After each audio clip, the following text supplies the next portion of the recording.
Hello friends, welcome to our YouTube channel your BSc guide. आज के इस video में हम बीएससी थर्ड सेमेस्टर के फिज़िक्स के यूनिट 1 स्टार्ट कर रहे हैं, जिसका नाम है इलेक्ट्रोस्टैटिक्स। और बीएससी थर्ड सेमेस्टर में जो बुक चलेगी उसका नाम है electromagnetic theory and modern optics. इसका सिलेबस मैंने आप लोगों को चैनल पे करा दिया हुआ है। अगर आपने नहीं देखा है तो आप प्लेलिस्ट बनी हुई है बीएससी थर्ड सेमेस्टर फिज़िक्स की, आप वहाँ से जाकर के सिलेबस देख सकते हैं। मैंने आप लोगों को इलेक्ट्रोमैग्नेटिक थ्योरी और मॉडर्न ऑप्टिक्स का मोस्ट इम्पॉर्टेंट यूनिट बता दिया है। 8 यूनिट है, किसमें से कौन सा यूनिट मोस्ट इम्पॉर्टेंट है जिसे सबसे पहले आप लोगों को कवर करना चाहिए, और मैं भी आप लोगों को वही यूनिट कवर करा रही हूँ। और उसके अंदर के टॉपिक जिससे लॉन्ग क्वेश्चन बनते हैं, शॉर्ट क्वेश्चन बनते हैं, तो ये सब कुछ मैंने आप लोगों को बता दिया हुआ है। तो सबसे ज़्यादा इम्पॉर्टेंट है कि आप सिलेबस वाली वीडियो देख लीजिए, वहाँ से अपनी यूनिवर्सिटी का सिलेबस मैच कर लीजिए। अगर आपका सिलेबस मैच करता है तो अब आपको कुछ नहीं करना है, आपको बस पूरी सीरीज़ को फॉलो करना है। फिर मोस्ट इम्पॉर्टेंट यूनिट देख लीजिए कि मैंने आप लोगों को बताया हुआ है कि कौन सा यूनिट मोस्ट इम्पॉर्टेंट है, जिससे अच्छे मार्क्स मिलेंगे, जिसे आप लोगों को पहले कवर करना चाहिए, जिससे लॉन्ग क्वेश्चन बनते हैं। टॉपिक्स भी बता दिए हैं जिससे लॉन्ग क्वेश्चन बनते हैं, शॉर्ट क्वेश्चन बनते हैं। तो आप ये दोनों वीडियो आप लोग ज़रूर जा करके देख लीजिएगा। और बाकी मेरे चैनल पे आप लोगों को बीएससी थर्ड सेमेस्टर केमिस्ट्री का और मैथ्स भी आप लोगों को मिल जाएगा। उसको मैं आप लोगों को डिटेल में पढ़ाती हूँ, समझाती हूँ, उसके मोस्ट इम्पॉर्टेंट क्वेश्चन बताती हूँ, साथ ही साथ उसके आंसर भी बताती हूँ। और मैं ज़्यादातर यूनिवर्सिटी कवर करने की कोशिश करती हूँ कि ताकि आप किसी भी यूनिवर्सिटी से बिलोंग कर रहे हो तो आपको सब कुछ मिल जाए। ठीक, एक चीज़ और मैं बता देती हूँ, मैंने आप लोगों को सिलेबस और मोस्ट इम्पॉर्टेंट यूनिट वाली वीडियो में एक चीज़ बताई थी कि मैं आप लोगों को पूरा जो मोस्ट इम्पॉर्टेंट यूनिट है उसको डिटेल में पढ़ाने भी वाली हूँ। फिर उसके बाद जब डिटेल में पढ़ाने के बाद मैं आप लोगों को उस यूनिट के मोस्ट इम्पॉर्टेंट क्वेश्चन भी बताऊँगी। इतने क्वेश्चन बता दूँगी कि आप लोग इतने क्वेश्चन प्रिपेयर कर लेंगे तो एग्ज़ाम में कोई भी प्रॉब्लम नहीं होने वाली है। अभी जो सेकेंड सेमेस्टर का एग्ज़ाम आप लोगों ने दिया है तो बहुत सारे स्टूडेंट का बहुत अच्छा रिव्यू आया कि आपने जो क्वेश्चन बताए थे वही क्वेश्चन आया भी हुआ है। अगर आपको बिलीव ना हो तो आप कम्युनिटी टैब में जाकर के, कम्युनिटी सेक्शन है वहाँ पर जाकर के देख लीजिएगा। बहुत ही ऑनेस्ट रिव्यू मिला है स्टूडेंट का। बस आप लोग ट्रस्ट कीजिए, मैं आप लोगों के लिए सारा कंटेंट अवेलेबल कर रही हूँ। इस बार जो क्लास है वो 2 महीने पहले से ही स्टार्ट हो गई है, तो मैं सोच रही हूँ जितने भी मोस्ट इम्पॉर्टेंट यूनिट है उसको डिटेल में पढ़ा दूँ और सारे यूनिट के मोस्ट इम्पॉर्टेंट क्वेश्चन बता दूँ। फिर उसके बाद जब मैं पढ़ा दूँगी तो आंसर देखिएगा आप लोग खुद से बनाते हुए चलेंगे। और आप वीडियो को स्किप बिल्कुल भी मत कीजिएगा।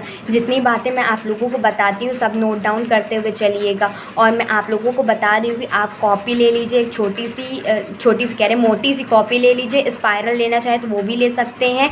और आप नोट्स बनाते हुए चलिए, क्योंकि जो मैं आप लोगों को लिखवाऊँगी शॉर्ट नोट में लिखवाऊँगी, बहुत ही ऑथेंटिक चीज़ लिखवाऊँगी, बहुत ही रियल चीज़ लिखवाऊँगी। और इतना आप लोग एग्ज़ाम में लिख लेंगे तो आप लोगों को पूरे नंबर मिल जाएंगे। ठीक, ये जो इलेक्ट्रोस्टैटिक जो चैप्टर है, ये यूनिट है आप कह सकते हैं, ये काफ़ी ज़्यादा लेंदी यूनिट है। ठीक, लेकिन एकदम बेसिक यूनिट है, इम्पॉर्टेंट यूनिट है। इससे शॉर्ट में, लॉन्ग में क्वेश्चन बनते हैं। तो इसके तो मान के चलो कि 20 से 25 लेक्चर बन जाते हैं। अगर मैं बनाना चाहूँ तो बन जाएंगे आराम से, लेकिन नहीं, मैं ऐसा नहीं कर रही हूँ, क्योंकि आप लोगों को एकदम शॉर्ट में कंटेंट चाहिए, एकदम अच्छे से आराम से समझना भी आप लोगों को है। और बहुत सारे स्टूडेंट ने कहा भी कि मैम आप अलग अलग टॉपिक पे वीडियो बनाइए, तो इसीलिए मैं आप लोगों के लिए अलग अलग क्लासेस पे वीडियो ला रही हूँ। ये क्लास, आज की क्लास हो जाएगी क्लास 1 हो जाएगी। 20 से 25 वीडियो बन सकती थी, लेकिन मैं आप लोगों को 20 से 25 वीडियो नहीं कराऊंगी।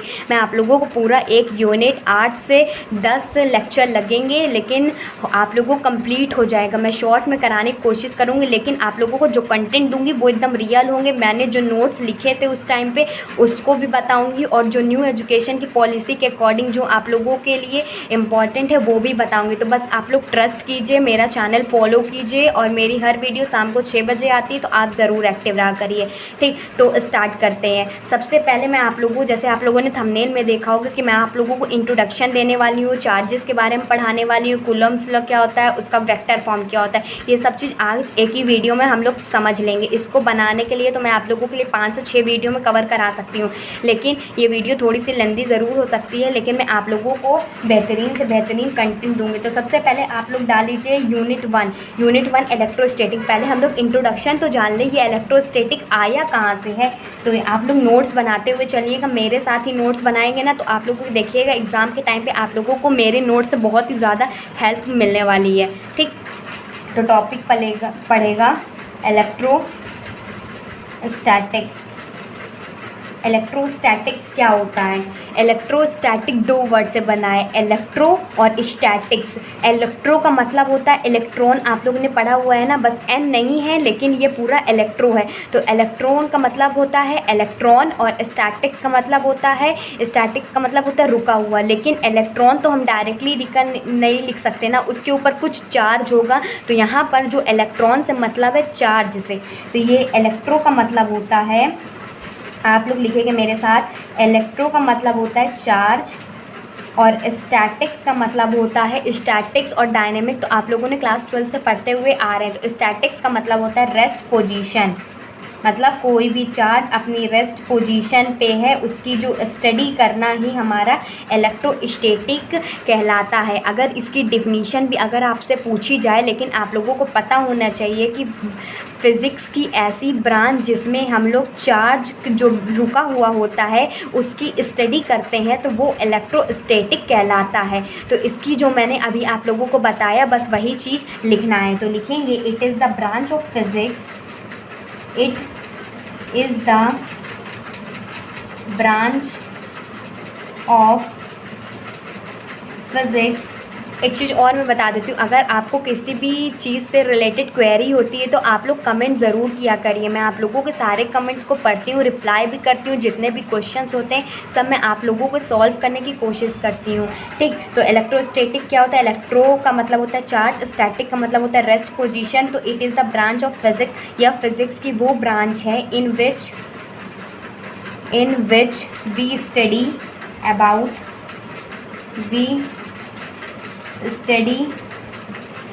about the rest position of charge। जब चार्ज रुका हुआ होगा तो उसके बारे में पढ़ना ही हमारा इलेक्ट्रोस्टैटिक के अंदर आता है। इसमें बहुत सारी चीज़ें हम लोग पढ़ेंगे। सबसे पहले तो हम लोग कूलम्स लॉ के बारे में पढ़ेंगे, इलेक्ट्रिक फील्ड पढ़ेंगे, पोटेंशियल पढ़ेंगे, और बहुत सारी चीज़ें हैं। तो ये थोड़ा सा लेंदी जो यूनिट है, लेकिन काफ़ी इजी है। हमारे पास टाइम भी काफ़ी ज़्यादा है, तो मैं आप लोगों को जल्दी से जल्दी कवर कराने की कोशिश करूँगी, ताकि मैं आप लोगों को जब इसके बाद मोस्ट इंपॉर्टेंट क्वेश्चन दूँगी सारे यूनिट के, फिर उसके आंसर्स भी प्रोवाइड करना स्टार्ट करूँगी। तो और रिवीजन में भी अभी आप लोगों को बहुत टाइम मिल जाएगा। ठीक, तो इलेक्ट्रोस्टैटिक समझ में आया। अब ये चार्ज आखिरकार होता क्या है? कभी शॉर्ट में पूछ लिया कि चार्ज बताओ, चार्ज के बारे में बताओ, उसकी डिफिनीशन बताओ, उसकी प्रॉपर्टीज़ बताओ, उसके बारे में लिखना हुआ आ गया। तो ये चार्ज होता क्या है? हम लोग बचपन से पढ़ते हुए आ रहे हैं, लेकिन चार्ज की एग्जैक्ट डिफिनीशन नहीं पता है। तो चार्ज क्या होता है? किसी भी सब्सटेंस की ऐसी फंडामेंटल प्रॉपर्टी जिसकी वजह से इलेक्ट्रोस्टैटिक फोर्स दो बॉडी के बीच में लगता है। आप लोगों को समझ में कम आया होगा। देखिए, जैसे कि हमारे पास कोई सब्सटेंस होता है, उसके ऊपर पॉजिटिव चार्ज होता है, नेगेटिव चार्ज होता है। तो कुछ ऐसा चार्ज होता है जिसकी वजह से वो सब्सटेंस या मॉलिक्यूल एक दूसरे से मिल रहे हैं या एक दूसरे से अलग हो रहे हैं। हम लोग ने पढ़ा है ना पॉजिटिव चार्ज, नेगेटिव चार्ज, कि पॉजिटिव रिपेल करता है और पॉजिटिव नेगेटिव अट्रैक्ट करता है। तो वही सारी चीज़ें हैं। पहले आप लोग इसको नोट डाउन कर लीजिए वीडियो पॉज करके, फिर इसके बाद देखते हैं आप नेक्स्ट हेडिंग पड़ेगी आप लोगों की चार्ज। अब ये चार्ज क्या होता है, तो पहले डिफिनीशन लिख लीजिए, फिर मैं आप लोगों को समझाती हूँ। द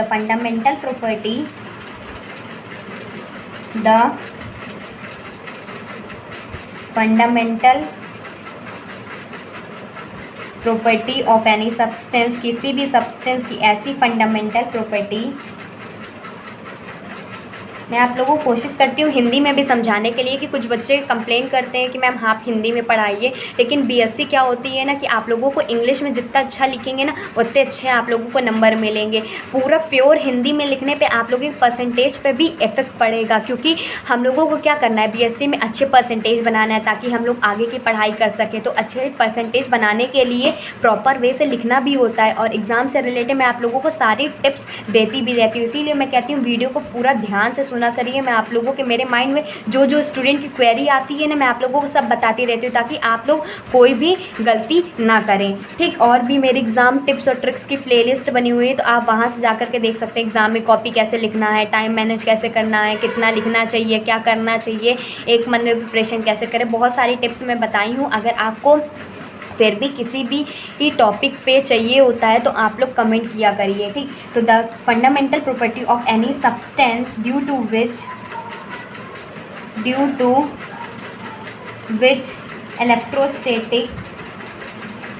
electrostatic force works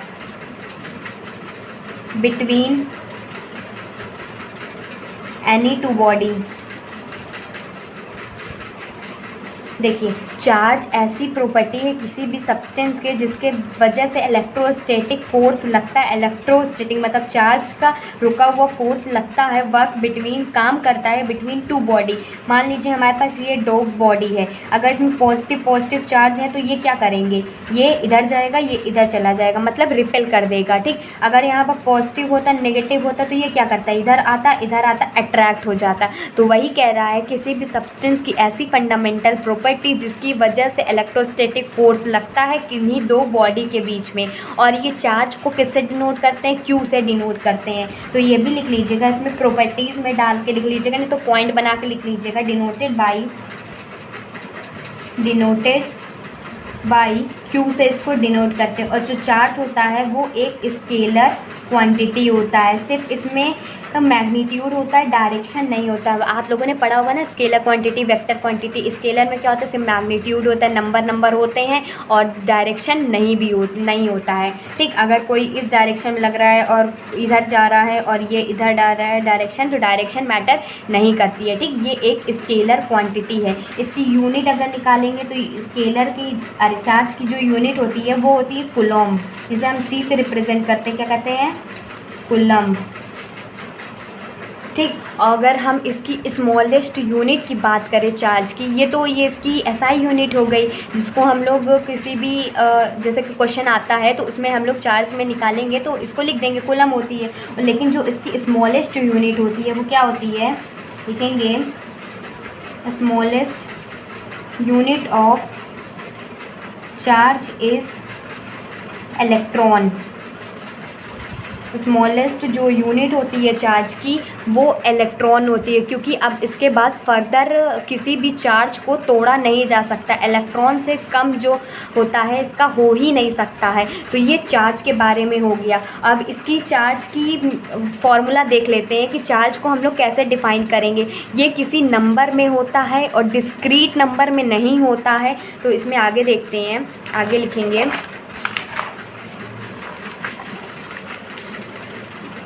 ठीक। इसमें लिखेंगे if n be the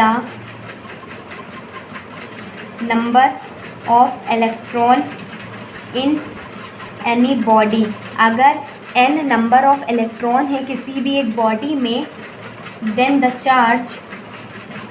charge की जो डिफिनीशन होगी, चार्ज ऑन दैट बॉडी, वो कितना होगा, क्यू से डिनोट करते is equal to n E.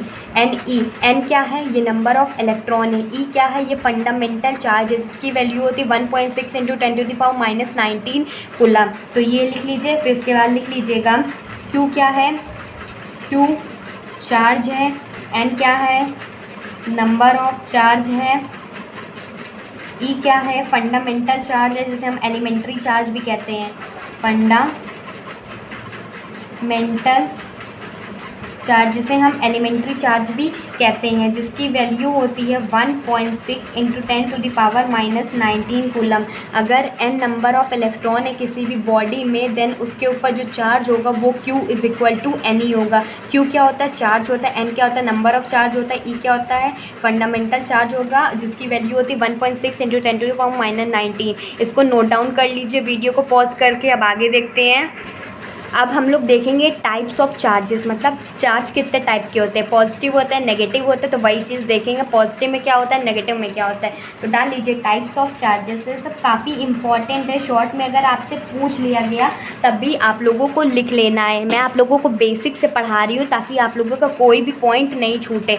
Come lecture ज़रूर रहेंगे लेकिन उसकी जो क्वालिटी और क्वांटिटी दोनों आप लोगों की बहुत ही अच्छे होने वाली है। फिर टाइप्स ऑफ चार्जेस में सबसे पहला जो होता है वो पॉजिटिव चार्ज होता है, पॉजिटिव चार्ज। और दूसरा जो होता है वो नेगेटिव चार्ज होता है। दो टाइप के चार्जेस होते हैं, पॉजिटिव चार्ज होता है जिसे हम प्लस से डिनोट करते हैं और नेगेटिव चार्ज होता है जिसे हम माइनस से डिनोट करते हैं। तो ये चार्जेस हो गया। अगर इन चार्जेस के बीच में फोर्स निकाला गया तो सेम चार्जेस क्या करते हैं, इसमें रिपल होता है तो इसमें रिपल्सिव फोर्स हो जाएगा जिसे हम इलेक्ट्रोस्टैटिक रिपल्सिव फोर्स भी कहते हैं। और जो अनलाइक चार्जेस हैं जैसे प्लस माइनस है तो वो अट्रैक्ट करेगा जिसे हम इलेक्ट्रोस्टैटिक अट्रैक्टिव फोर्स भी कहते हैं, अट्रैक्शन फोर्स कहते हैं। तो इसमें डालेंगे, इसी में लिख लीजिएगा the force applied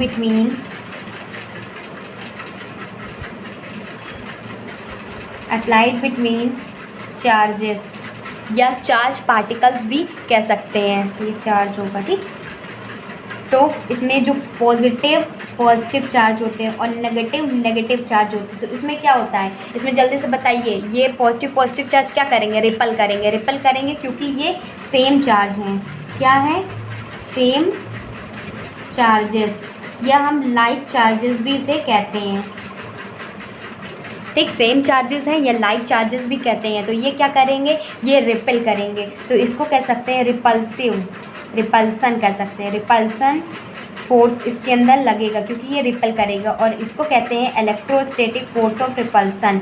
इलेक्ट्रोस्टैटिक के बारे में पढ़ रहे हैं और इसमें जो फोर्स लग रहा है वो रिपल्सन का फोर्स लग रहा है, इसीलिए इलेक्ट्रोस्टैटिक रिपल्सन फोर्स हो जाएगा, ठीक। तो ये हो गया, हमने सेम चार्जेस के लिए देख लिया। अब हम लोग देखेंगे कि अलग अलग चार्जेस हो, जैसे पॉजिटिव हो गया, नेगेटिव हो गया, और नेगेटिव हो गया, पॉजिटिव हो गया। तो ये कैसे चार्जेस हुए, ये हो गए अपोजिट चार्जेस।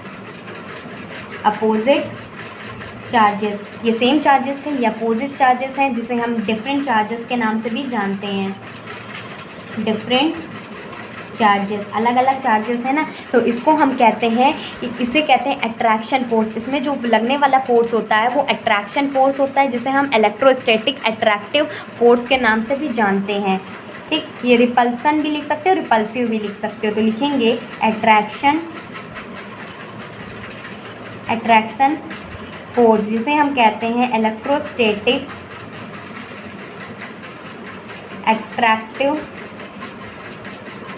फोर्स। अट्रैक्शन या अट्रैक्टिव कोई भी वर्ड बोल सकते हैं, ठीक। मैटर ये नहीं करता, मैटर आपका कॉन्सेप्ट करता है। तो मैंने आप लोगों को बता दिया, पहले इंट्रोडक्शन दे दिया आप लोगों को कि इलेक्ट्रोस्टैटिक होता क्या है। फिर मैंने आप लोगों को चार्जेस के बारे में बताया, उसकी प्रॉपर्टीज़ आप लोगों को समझा दिया। फिर उसके बाद हमने देखा, क्या देखा, जब Q = NE वाला फॉर्मूला देख लिया। फिर उसके बाद टाइप्स देख लिए, दो टाइप के होते हैं, पॉजिटिव नेगेटिव। पॉजिटिव रिपल करते हैं इसीलिए रिपल्सिव फोर्स लगता है जिसे हम इलेक्ट्रोस्टैटिक रिपल्सन फोर्स कहते हैं। और पॉजिटिव नेगेटिव में अपोजिट चार्जेस होता है जिसमें अट्रैक्शन होता है। अब हम लोग कुछ एडिशनल प्रॉपर्टीज़ देखेंगे चार्ज की, जो कि कभी कभी एग्जाम में पूछ लिया करता है कि चार्ज कैसी प्रॉपर्टी है। तो चार्ज की 3 प्रॉपर्टी के बारे में, मेनली जो 3 प्रॉपर्टी है काफ़ी ज़्यादा इंपॉर्टेंट है, तो उसको ध्यान में रखिएगा, तब आप लोगों के न्यूमेरिकल सॉल्व हो जाएंगे। तो डाल लीजिएगा properties of charges. Properties of charges, पहली प्रॉपर्टी है एडिशन। पहली प्रॉपर्टी क्या है, एडिशन, एडिटिव, एडिटिविटी, कुछ भी कह सकते हैं। तो इसमें लिख लीजिए एडिशन या एडिटिव, या बहुत लोग कह देते हैं एडिटिविटी, ठीक। सब एक ही है, इसमें ऐड ही करना होता है। एडिटिविटी में देखिए इसमें क्या कह रहा है, पहली प्रॉपर्टी ये है कि एडिशन, एडिटिव, एडिटिविटी भी कहते हैं। जैसे कि हमारे पास कोई ये सब्सटेंस हो गया जिसमें Q1 का चार्ज प्रेजेंट है, Q2 का चार्ज प्रेजेंट है, Q3 का चार्ज प्रेजेंट है, ऐसे ही सो मैनी चार्ज प्रेजेंट है। तो अगर हमें इसमें टोटल चार्ज निकालना हुआ तो क्या करेंगे, तो लिखेंगे Q total = Q1, Q2, 2 3 ऐसे जितने भी चार्जेस होंगे हम सारे चार्जेस को ऐड कर देंगे। तो ये पहली प्रॉपर्टी आ जाती है कि चार्ज को हम लोग ऐड भी कर सकते हैं। तो पहली प्रॉपर्टी आप लोगों की क्लियर हो गई। नेक्स्ट है quantization of charge. Quantization of charge, जो चार्ज होता है क्वांटाइज्ड में होता है, मतलब अगर 1 है तो 1 ही रहेगा, 2 है तो 2 रहेगा, 3 है तो 3 ही रहेगा। तो ये चार्ज के क्वांटाइजेशन फॉर्म होता है। 1/2 नहीं हो सकता, 2.5 नहीं हो सकता, 3.6 नहीं हो सकता, ऐसी चीज़ें नहीं हो सकती, मतलब नंबर में ही रहेगा। तभी तो हम लोग ने पढ़ा था Q = NE। Quantization of charge में हम लिख सकते हैं Q = NE, मतलब नंबर में ही रहेगा, कुछ भी ब्रेक डाउन नहीं होगा। तो इसे हम कहते हैं क्वांटाइजेशन ऑफ चार्ज। तो पहली प्रॉपर्टी एडिशन हो गई, दूसरी प्रॉपर्टी क्वांटाइजेशन ऑफ चार्ज हो गई। एक और भी प्रॉपर्टी है, उसे हम कहते हैं कंजर्वेशन ऑफ चार्ज, जो कि काफ़ी ज़्यादा इम्पॉर्टेंट है। Conservation of charge. अब ये कंजर्वेशन ऑफ चार्ज क्या होता है, जैसे कि हमारे पास कोई सब्सटेंस है तो उसमें Q1 है, Q2 है, Q3 है, -Q4 है, कुछ भी हो सकता है, माइनस और पॉजिटिव सब भी हो सकता है उसमें। लेकिन कंजर्वेशन ऑफ चार्ज मतलब इतना चार्ज तो है ही है, अगर इसको हम लोग दूसरी बॉडी में ट्रांसफ़र करेंगे तो Q1 Q2 Q3 Q4 ही रहेगा। ये कभी भी क्रिएट नहीं किया जा सकता, डिस्ट्रॉयड नहीं किया जा सकता है, सिर्फ ट्रांसफ़र किया जा सकता है, मतलब एक बॉडी से अनदर बॉडी में ट्रांसफ़र कर सकते हैं। अगर 4 चार्जेस इसमें हैं तो 4 चार्जेस इसमें भी होंगे, इसमें 4 है तो इसमें 3 नहीं हो सकते, क्रिएट ना कि डिस्ट्रॉय नहीं कर सकते, इसमें ज़्यादा भी नहीं बढ़ा सकते, ठीक। तो इसमें लिखेंगे कंजर्वेशन ऑफ चार्ज में लिखेंगे charge can neither be created, charge can neither be created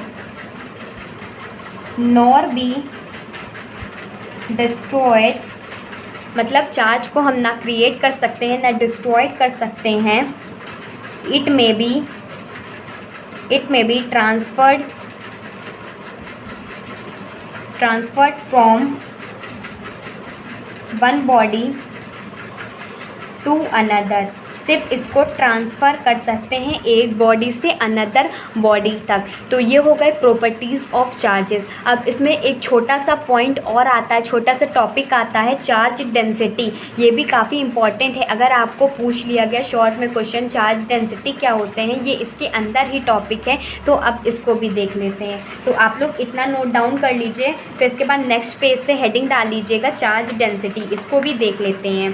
फिर मैं आप लोगों को इसके बाद कूलम्ब्स लॉ पढ़ाऊंगी, इसका वेक्टर फॉर्म पढ़ा दूंगी, जो कि काफ़ी ज़्यादा इंपॉर्टेंट है। कूलम्ब्स लॉ तो काफ़ी ज़्यादा इंपॉर्टेंट है, उसका डेफिनेशन भी आता है, न्यूमेरिकल भी आता है, उसका डेरिवेशन भी आता है, वो भी आता है वेक्टर फॉर्म में, उसका डेरिवेशन कैसे होता है, सब कुछ मैं आप लोगों को इसी वीडियो में कराने वाली हूँ, ताकि आप लोगों के सारे इंपॉर्टेंट चीज़ें जल्दी से जल्दी कवर हो जाएँ, आप लोग प्रैक्टिस भी करते रहें, रिवीजन भी करते रहें। अगर आप केमिस्ट्री और मैथमेटिक्स भी पढ़ना चाहते हैं तो वो भी आपको मेरे चैनल पर मिल जाएगी, बस आप लोगों को प्लेलिस्ट चेक करना है, सारी वीडियोज़ अप टू डेट होती रहती हैं, तो आप लोगों को बस देखना है।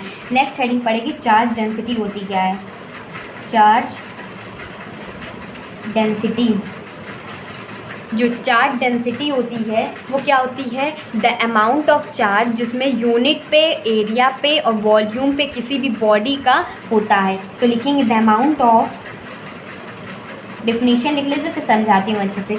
The amount of charge on unit length, area, volume of any body is known as charge density. मतलब कितना, एक मिनट,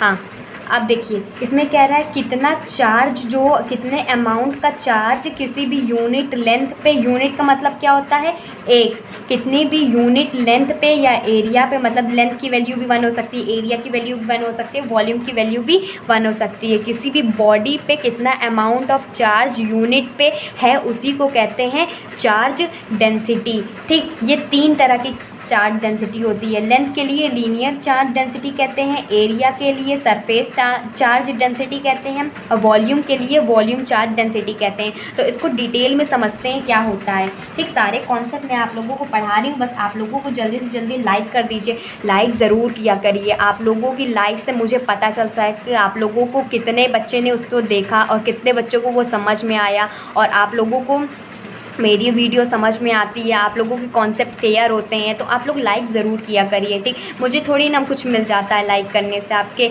और कमेंट भी ज़रूर किया करिए ताकि मुझे भी पता चल सके कि मैं आप लोगों के लिए कितनी मेहनत कर रही हूँ, और उसका रिव्यू भी अच्छा हो रहा है। जब मैं आप लोगों के लिए मेहनत कर रही हूँ तो आप लोगों का भी तो कोई फ़र्ज़ बनता है ना कि आप लोग लाइक शेयर करें।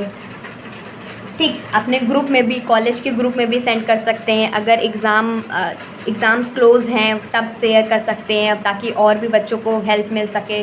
सारी जगह पे आप लोगों को कॉन्सेप्ट अलग अलग मिल सकते हैं, लेकिन मेरी जो चैनल है उस पर आप लोगों को फिज़िक्स, केमिस्ट्री, मैथ तीनों सब्जेक्ट मिल जाएंगे आराम से। तो टाइप्स की बात देखते हैं। सबसे पहला है linear charge density. Linear charge density. अब सबसे पहला जो टाइप है लीनियर चार्ज डेंसिटी, ये होता क्या है?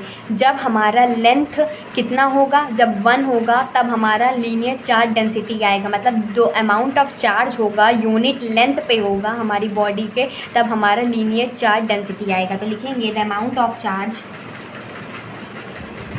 The amount of charge on unit length. आप लोग नोट डाउन करते हुए चलिए, नोट्स काफ़ी ज़्यादा इंपॉर्टेंट होने वाली है आप लोगों के लिए। Amount of charge on unit length of any body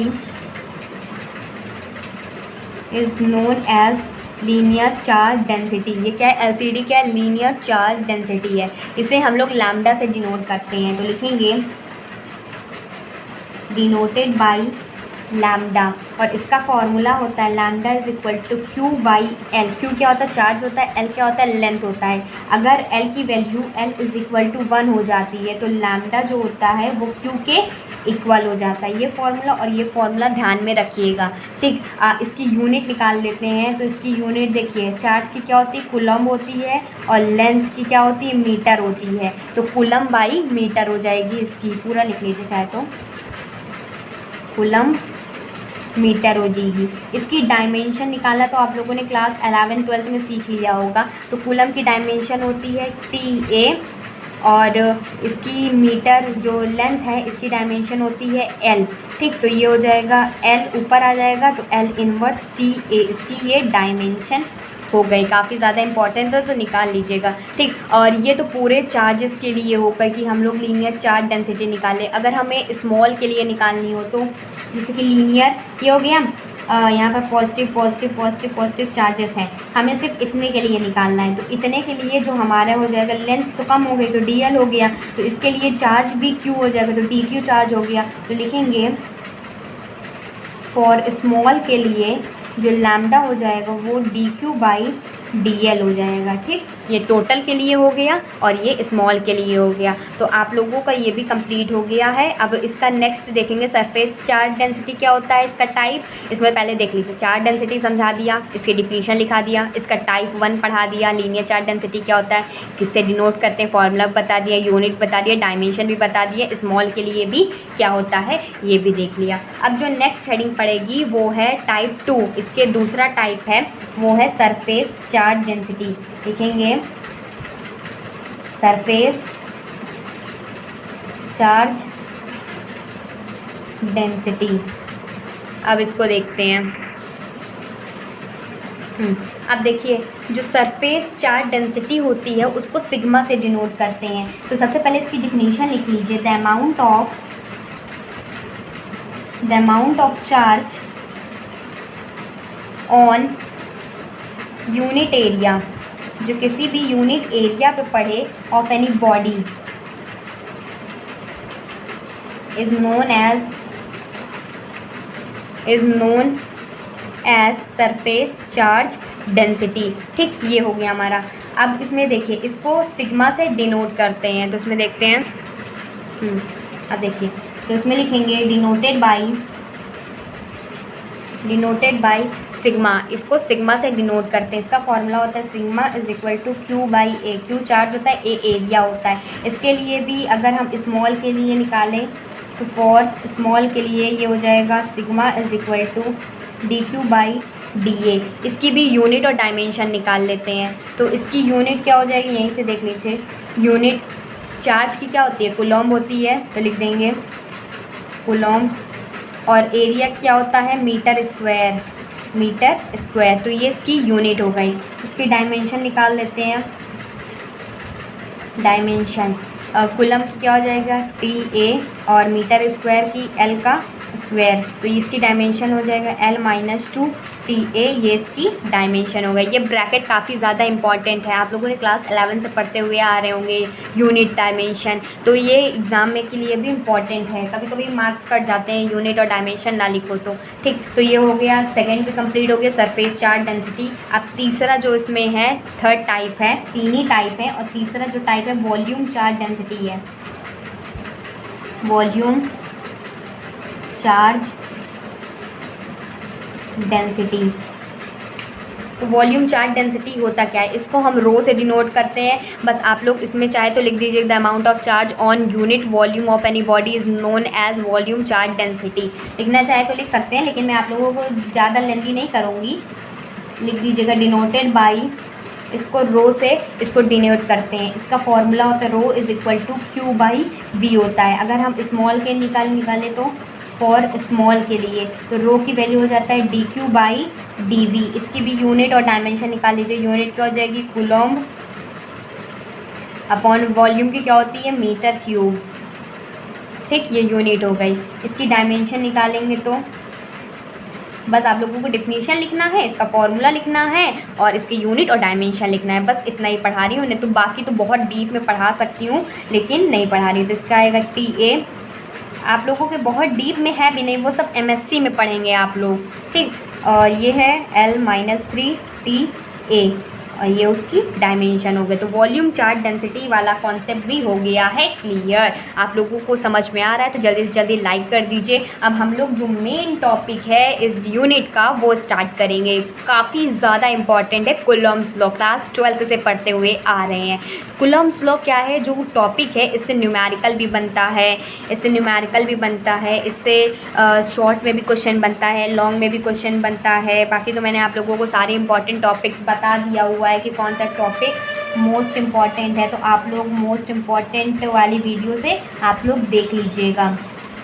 अब जो मोस्ट इम्पॉर्टेंट है जल्दी से कॉपी पेन निकाल लीजिए, नहीं निकाले हैं तो निकाल लीजिए, क्योंकि आप लोग इसको लिखते जाएंगे तभी आप लोगों को समझ में आएगा। पहले डिफिनीशन लिखवाऊंगी, फिर इसका डायग्राम बनाऊंगी, इसका डेरिवेशन लिखवाऊंगी, फिर इसका जो कूलॉम्ब्स लॉ के यूजेस हैं वो भी बताऊंगी, कूलॉम्ब्स लॉ का वेक्टर फॉर्म में क्या काम है वो भी सब कुछ बताने वाली हूँ। ठीक, तो स्टार्ट करते हैं इसमें। देखिए, सबसे पहले मैं आप लोगों को बेसिक में आप लोगों को शॉर्ट फॉर्म में कूलॉम्ब्स लॉ समझाती हूँ, फिर उसके बाद हम लोग डिफिनीशन देखेंगे, फिर उसके बाद सारे कॉन्सेप्ट समझेंगे। कूलॉम्ब्स का लॉ था, कूलम एक साइंटिस्ट थे जिन्होंने लॉ दिया था कि अगर दो पॉइंट चार्जेस हैं, पॉइंट चार्जेस, पूरा चार्जेस नहीं, पॉइंट चार्जेस हैं, ठीक, उसमें कुछ चार्ज होगा, पॉजिटिव चार्ज है और ये भी पॉजिटिव चार्ज है। ठीक, तो पॉजिटिव अभी हमने पढ़ा, इसीलिए मैंने आप लोगों को चार्ज वाला कॉन्सेप्ट डिटेल में पढ़ा दिया हुआ है। अगर आपने सही से नहीं देखा है तो आप उसको सही से देख लीजिए, क्योंकि यही सारे बेसिक कॉन्सेप्ट आगे भी यूज़ होने वाले हैं। सारे कॉन्सेप्ट यूज़ होने वाले हैं, चाहे चार्ज के हो, चाहे चार्ज डेंसिटी के हो, सब कुछ यूज़ होने वाले हैं। इसीलिए मैं आप लोगों को वही सारे टॉपिक पढ़ाती हूँ जो आप लोगों के लिए हेल्पफुल हो। दो पॉइंट चार्जेस हैं, उनके बीच में ये जो होगा इसको रिपेल करेगा, ये इसको रिपेल करेगा, तो दोनों दूर भागेंगे, कुछ इसकी डिस्टेंस होगी। तो कूलम लॉ के अकॉर्डिंग जो फोर्स ऑफ अट्रैक्शन होता है या रिपल्सन कह सकते हैं, यहाँ पर अगर नेगेटिव चार्ज होता तो क्या होता है, यहाँ पर अट्रैक्शन होता, ठीक, और पॉजिटिव चार्ज है तो इसमें रिपल्शन हो रहा है। दो पॉइंट चार्जेस के बीच में जो अट्रैक्शन या रिपल्शन होगा वो डायरेक्टली प्रोपोर्शनल होगा। इसका कुछ चार्ज होगा, मान लो इसका Q1 है, इसका चार्ज Q2 है, और इसका जो डिस्टेंस होगा, मान लो डिस्टेंस R है, तो डायरेक्टली प्रोपोर्शनल होगा Q1 Q2 के, और इन्वर्सली प्रोपोर्शनल होगा उसके डिस्टेंस के। तो यही कूलम ने बताया था। ठीक, तो सबसे पहले मैं आप लोगों को डेफिनेशन लिखवा दे रही हूँ, फिर उसके बाद ये जो डायग्राम बनवाई हूँ इसको अच्छे से बनवाऊँगी, फिर सारा कुछ अच्छे से डिराइव भी कराऊँगी कूलम्ब्स लॉ एग्जैक्टली क्या था। तो लिखेंगे according to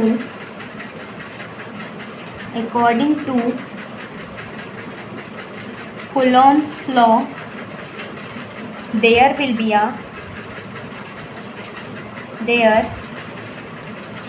a force.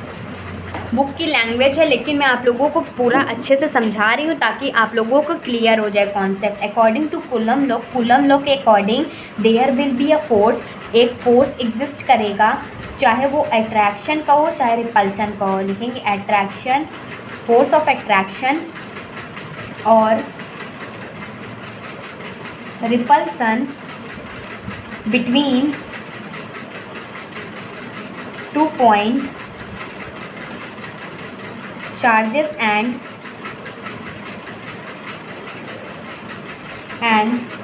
this force of attraction or repulsion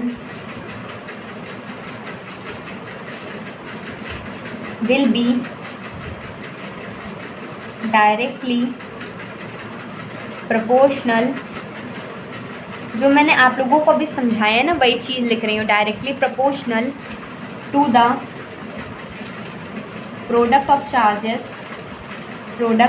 charges. आप भी मेरे साथ नोट डाउन करते हुए चलिए, बाद में नोट्स बनाने का बिल्कुल भी टाइम नहीं मिलेगा। मैं आप लोगों को लाइन टू लाइन सब कुछ सारे चैप्टर करवाने के साथ साथ मैं आप लोगों को इंपॉर्टेंट क्वेश्चन आंसर सब कुछ प्रोवाइड करने वाली हूँ। नोट्स बनाने का बिल्कुल भी टाइम नहीं मिलने वाला है, सारा रिवीजन कराने वाली, इसीलिए मैं कहती हूँ आप लोग नोट बनाते हुए चलिए, चाहे वो फिजिक्स के हो, केमिस्ट्री के हो। मैथ्स में तो काफ़ी ज़्यादा इंपॉर्टेंट हो जाता है क्योंकि प्रैक्टिस करना होता है क्वेश्चन की, ठीक। तो and inversely proportional to the square of distance between them,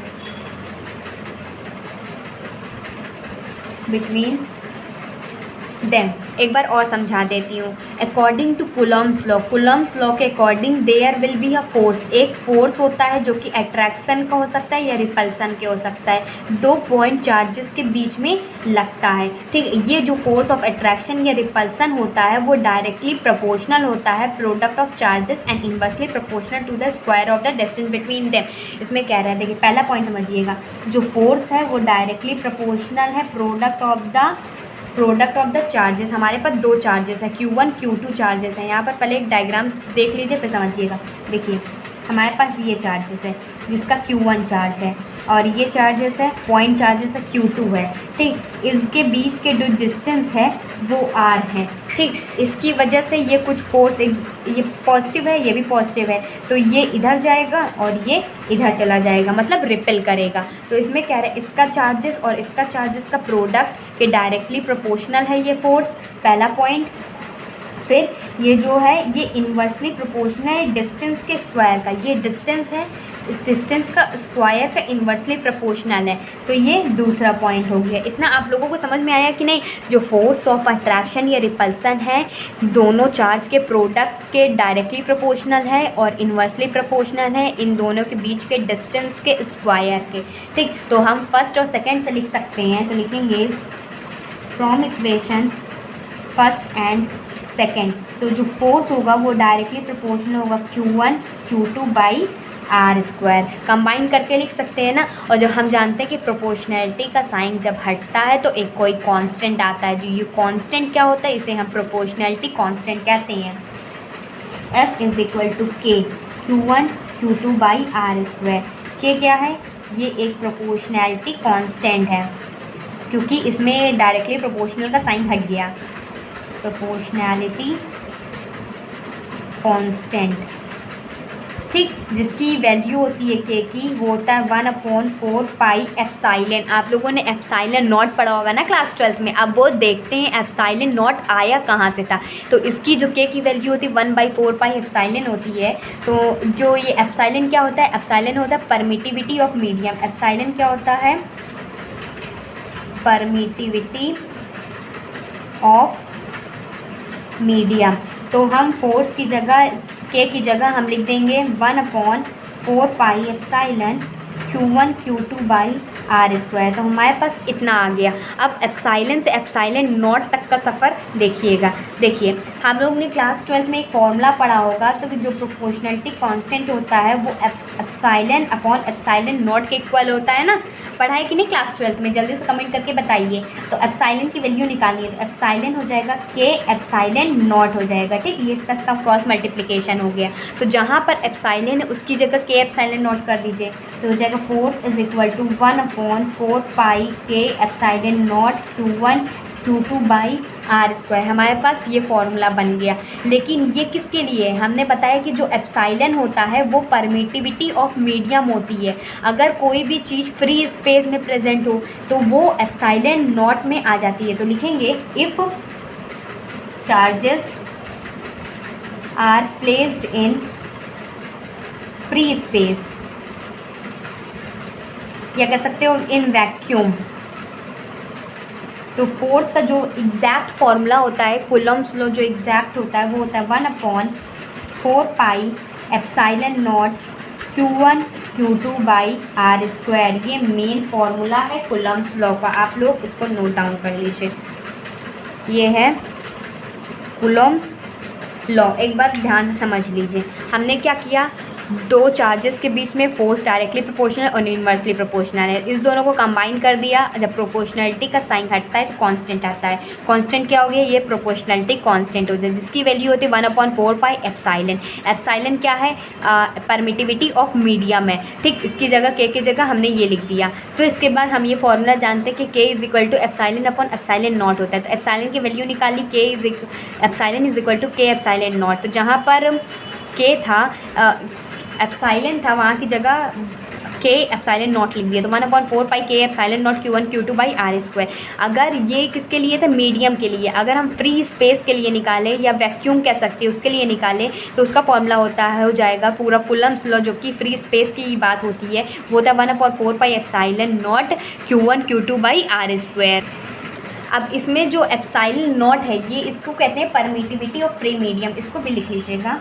epsilon naught होता है परमिटिविटी ऑफ फ्री स्पेस कह सकते हैं। ठीक, फ्री स्पेस हो गया, जिसकी अगर के की वैल्यू उसमें निकाली जाए तो के की वैल्यू होती है 1/4 पाई एप्साइलन नॉट। ये पूरा के कांस्टेंट हो गया। ठीक, ये पूरा टर्म जो होता है कांस्टेंट हो जाता है, जिसकी जो वैल्यू आती है वो होती है 9 × 10⁹ newton metre square coulomb square. तो इसके यूनिट के सहित मैंने इसकी वैल्यू भी बता दी, इसका यूनिट भी बता दिया। अब अगर हमें सिर्फ एप्साइलन नॉट की यूनिट और डायमेंशन के बारे में पूछा गया, इसका फॉर्मूला या इसका वैल्यू पूछी गई, तो आप लोग क्या लिखेंगे, तो लिखेंगे एप्साइलन नॉट, क्या बता दिया मैंने कि परमिटिविटी ऑफ फ्री स्पेस ये लिखेंगे, और इसकी वैल्यू होती है 8.85 × 10⁻12 होती है। इसकी यूनिट की बात करें, यूनिट कैसे निकालेंगे, देखिए फोर्स होता है 1/4 pi epsilon naught Q1 Q2 by r square, ये होता है। अभी हमें एप्साइलन नॉट की वैल्यू चाहिए, तो epsilon naught is equal to 1/4 pi F Q1 Q2 by r square. मैंने फोर्स को नीचे भेज दिया, एप्साइलन नॉट को ऊपर भेज दिया, क्योंकि इसी की यूनिट निकालना है। देखिए अब यूनिट निकालेंगे तो 1 की तो कुछ नहीं होती है, तो चार्जेस की क्या होती है, कूलम होती है, 2 चार्ज है, तो क्या हो जाएगा, कूलम का स्क्वायर हो जाएगा। और नीचे देखिए 4 पाई क्या है, हमारा कांस्टेंट है तो कुछ नहीं होता है। और फोर्स की क्या होती है, न्यूटन होती है, यूनिट न्यूटन होती है। आर की क्या होती है, मीटर स्क्वायर होती है, क्योंकि आर का स्क्वायर है तो ये मीटर का स्क्वायर हो जाएगा। तो इसकी जो यूनिट हो जाएगा coulomb square newton metre square, ये हो जाएगी एप्साइलन नॉट की यूनिट। इसकी डायमेंशन भी यही में देख लीजिए, डायमेंशन इसकी हो जाएगी, कूलम स्क्वायर की क्या हो जाएगा, 80 होता है, स्क्वायर में है तो a²t² हो जाएगा। और न्यूटन की जो डायमेंशन होती है वो होती है mLt-2 होता है, और मीटर स्क्वायर की होता है L² हो जाएगा, क्योंकि मीटर स्क्वायर है। तो इसकी डायमेंशन हो जाएगा m−1 L-3, क्योंकि यहाँ पर भी ये L स्क्वायर है और ये L हो गया तो L³ हो गया, तो ऊपर जाएगा तो L³ हो जाएगा, ये t⁴ a²। तो ये हो गई इसकी डायमेंशन भी, यूनिट भी हो गया है कंप्लीट। तो कूलम लॉ हो गया है कंप्लीट। इसका पूरा डेरिवेशन ध्यान से देखिएगा, पहले डेफिनेशन लिखिएगा, कूलम्स लॉ के बारे में आता है, फिर उसके बाद इसका जो ये फॉर्मूला है कैसे ये डेराइव हुआ है इसको पूरा लिख दीजिएगा। और एक्स्ट्रा नंबर चाहते हैं तो यूनिट और डायमेंशन भी लिख दीजिएगा। तो पूरा ये कॉन्सेप्ट जो होता है कूलम लॉ का कंप्लीट हो गया। अब इसमें एक चीज़ और आती है, कूलम्स लॉ वेक्टर फॉर्म में कैसे डिराइव करेंगे। तो वेक्टर फॉर्म में इसको कैसे डिराइव करना है इसको अगली वीडियो में देख लेंगे, क्योंकि ये वीडियो काफ़ी ज़्यादा लेंदी हो रही है। मैंने चाहती हूँ कि आप लोग बोर हुए, इसीलिए आप नेक्स्ट वीडियो में देख लीजिएगा। नेक्स्ट वीडियो में और भी इम्पॉर्टेंट टॉपिक्स लेके आऊँगी जो एग्ज़ाम में क्वेश्चन ज़्यादा बनते हैं। और एक चीज़ मैं बता देती हूँ आप लोगों को, आप please please please please channel को सब्सक्राइब कर लीजिएगा, क्योंकि मेरी हर वीडियो मंडे टू फ्राइडे आती है, शाम को 6 बजे आती है। तो 6 बजे आप लोगों को क्लासेस मिल जाएगी। अगर आप फिज़िक्स पढ़ते हैं, केमिस्ट्री पढ़ते हैं, मैथमेटिक्स भी पढ़ते हैं, तो आप लोगों को तीनों सब्जेक्ट मेरे चैनल पे मिल जाएगा। ठीक, मंडे टू फ्राइडे मेरी क्लासेस होती हैं।